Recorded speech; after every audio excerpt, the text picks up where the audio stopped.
उदय शंकर पांडे जी इस टाइम पे इंडिया के एयर चीफ वो गए हैं फ्रांस के अंदर डील फाइनलाइज करने के लिए, क्योंकि ये डील बहुत इंपॉर्टेंट है। इंडिया के पास 32 स्क्वाड्रन्स है या 30 स्क्वाड्रन्स है, इंडिया को जरूरत है 42 स्क्वाड्रन्स की। और हम इस टाइम पे जो हमारे जितने प्रोग्राम है एयरफोर्स के, वो कुछ ना कुछ रीजन पे डिले हो रहे थे, लेकिन फाइनली आज हम डी डे पे पहुंच गए हैं। मेन इशू क्या था, देखिए हम मांग रहे थे सोर्स कोड और फ्रांस सोर्स कोड देने को तैयार नहीं था। लेकिन कोई भी कंट्री जो बड़ी कंट्री होती है जिसका अपने डिफेंस डील करती है, वो अपनी अंदर की चीज कोई नहीं देता, यानी कि सोर्स कोड कोई भी नहीं देता। लेकिन फ्रांस ने अल्टीमेटली एग्री कर लिया कि वो पार्शियल सोर्स कोड देगा, यानी कि जो हमारी चीजें चाहते हैं इसके अंदर इंटीग्रेट करना, जैसे एस्ट्रा 1 मिसाइल वो मान गया कि इसके अंदर इंटीग्रेट की जाएगी। फिर जो आपके हमारे बफोर का जो हमारे एमुनिशन है या हमारा बाकी इक्विपमेंट है जैसे ब्रह्मोस मिसाइल, वो भी एग्री कर गया कि उसके अंदर इंक्रीज किया जाएगा। और ये सारी चीजें डिस्कस करने के लिए हमारे इस टाइम पे एयर चीफ गए हैं फ्रांस के अंदर।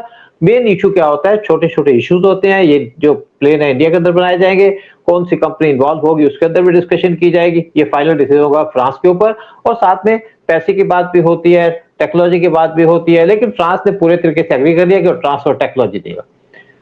और ये डील हमारे फिर एक और बात होती है ना कि कितने प्लेन हमें रेडीमेड कंडीशन में मिलेंगे, कितने इंडिया के अंदर बनाए जाएंगे, किस कॉन्फ़िगरेशन के प्लेन्स होंगे। जैसे हमारे पास रफाल इस टाइम पे जो इंडिया ने लिए हुए हैं वो F3 कॉन्फ़िगरेशन के है, फिर जो फ्रांस हमको दे रहा है F4 के हैं, इससे एडवांस है। फिर इंडिया का चाहता है कि F5 भी मिल जाए, फ्रांस उसके लिए भी एग्री कर गया।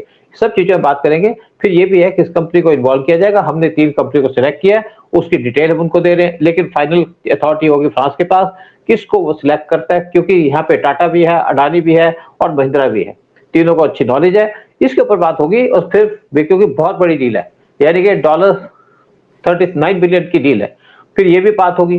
फ्यूचर के अंदर हम रफाल एम भी लेना चाहते हैं, हमने 26 रफाल लिए एम लिए थे, फिर 31 रफाल एम और लेना चाहते हैं। तो सारी की सारी बातें होंगी, माइन्यूट चीजें हैं। तो इसीलिए हमारे जो एयरफोर्स के चीफ है वो इस टाइम पे फ्रांस में गए हैं और सारे के सारी चीजों को फाइनलाइज करके वो जब वापस आएंगे तो पीएम मोदी जाएंगे।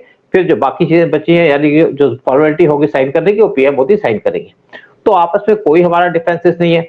देखिए, कोई हमारे एयर चीफ ने भी कहा है, कोई भी कंट्री अपने जो इंटरनल चीजें वो कभी नहीं देगी, यानी कि सोर्स कोड तो देने को, पार्शियल देने को तैयार है। यानी कि फिर अगर फ्यूचर के अंदर कोई और भी हमें इक्विपमेंट के अंदर इंटीग्रेट करना पड़ेगा तो उनकी टीम यहाँ पे आएगी, उसको इंटीग्रेट कर देगी। क्योंकि जब पहले हम डील किया करते थे किसी कंट्री के साथ डिफेंस की या स्पेशली एयरफोर्स की, तो हमारे पास कोई मिसाइलें नहीं बनती थी, हमारे पास कोई सिस्टम नहीं था। हम मेक इन कंडीशन के अंदर जैसी कंडीशन उसके अंदर ले लेते थे,